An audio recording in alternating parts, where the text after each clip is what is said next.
மாமா எங்க போயிட்டு எங்க இருக்கிறாரு மாமா தாத்தா எங்க தாத்தா எங்க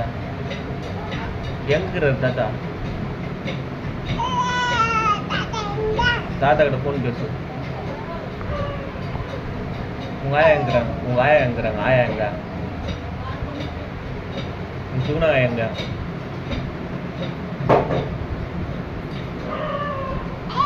உங்க அத்தை எங்கடி ராஜ்யத்தெங்க ஜெயத்தெங்க எங்கிறாங்க ஜெயத்தெங்க எங்கிறாங்க வேலை செய்வீங்களா சரி முதல்ல தாத்தா எங்கிறாருன்னு காட்டு தாத்தா எங்க அடிப்பேனி அடி அப்பா அடி